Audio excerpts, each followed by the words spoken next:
Hi friends! இன்னைக்கு chicken gravy எப்படி பண்றதுன்னு பார்க்கலாம். இந்த சேனல சப்ஸ்கிரைப் பண்ணாதவங்க சப்ஸ்கிரைப் பண்ணிக்கோங்க. வாங்க இப்ப நம்ம வீடியோக்குள்ள போலாம்.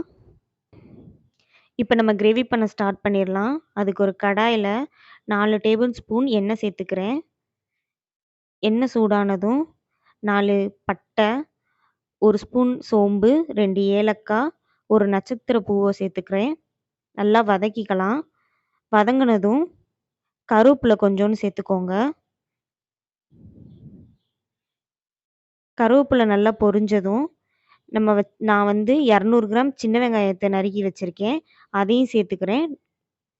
நல்லா கண்ணாடி மாரிக்கு ஆகுற வரைக்கும் சின்ன வெங்காயத்த போட்டு வதக்கிக்கோங்க. 4 தக்காளி வெட்டி வச்சிருக்கேன். அதை இப்ப சேர்த்துக்கலாம். தக்காளி நல்லா வதங்குறதுக்கு கொஞ்சம் உப்பு சேர்த்துக்கிட்டோம்னா நல்லா வதங்கிரும். அதனால நான் இப்ப கொஞ்சம் உப்பு சேர்த்துக்கிறேன். தக்காளி, வெங்காயம் நல்லா வதங்கிருச்சு. இப்ப நம்ம பொடியெல்லாம் ஆட் பண்ண ஆரம்பிச்சிரலாம். 2 டேபிள் ஸ்பூன் மிளகாத்தூள் சேர்த்துக்கிறேன். உங்க காரத்துக்கு ஏத்த மாரிக்க நீங்க சேர்த்துக்கோங்க. 4 டேபிள் ஸ்பூன் மல்லித்தூள் சேர்த்துக்கிறேன். நல்லா வதக்கிக்கலாம். அடுத்து 1 ஸ்பூன் கரம் மசாலா சேர்த்துக்கிறேன். கரம் மசாலா நல்லா வதங்குனதும் 1 ஸ்பூன் மிளகுத்தூள் போட்டு நல்லா வதக்கிக்கிறேன். மசாலா எல்லாம் பேஸ்ட்டா வந்ததும் இஞ்சி பூண்டு விழுது 2 டேபிள் ஸ்பூன் போட்டு பச்சை வாசனை போற வரைக்கும் வதக்கி எடுத்துக்கலாம். இப்ப நம்ம சிக்கன சேர்த்துக்கலாம். நான் 1 கிலோ சிக்கன சேர்த்துக்கிறேன். இந்த சிக்கன்ல இந்த மசாலாலாம் நல்லா கோட் ஆகுற மாரிக்க மிக்ஸ் பண்ணிக்கோங்க.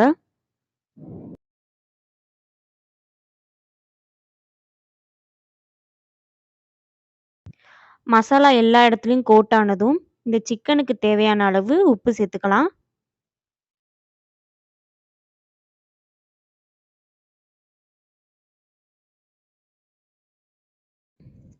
இப்போ கிரேவிக்கு தேவையான அளவு தண்ணி சேர்த்துக்கலாம். நான் 1/2 செம்பு தண்ணி சேர்த்துக்கிறேன்.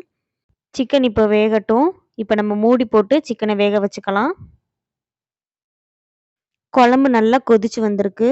உங்களுக்கு குழம்பு மாரிக்கு வேணும்னா, நீங்க இப்பவே ஆஃப் பண்ணிக்கோங்க. எனக்கு கொஞ்சம் கிரேவி மாரிக்கு வேணும். அதனால நான் ஒரு 10 நிமிஷம் இன்னும் அடுப்புல வச்சுக்கிறேன். தண்ணி நல்லா வத்திருச்சு. எண்ணெய் தனியா பிரிஞ்சு வந்திருக்கு. கிரேவி நல்லா ரெடி ஆயிருச்சு. இப்போ நம்ம கொத்தமல்லியும், புதினாவையும் சேர்த்து இறக்கிரலாம். இன்னைக்கு சிக்கன் கிரேவி எப்படி பண்றதுன்னு பார்த்தோம். உங்களுக்கு இந்த வீடியோ பிடிச்சிருந்துச்சுன்னா, லைக் பண்ணுங்க, ஷேர் பண்ணுங்க. இந்த சேனல சப்போர்ட் பண்ணுங்க. உங்கள நெக்ஸ்ட் வீடியோல சந்திக்கிறேன் ஃப்ரெண்ட்ஸ். நன்றி, வணக்கம்.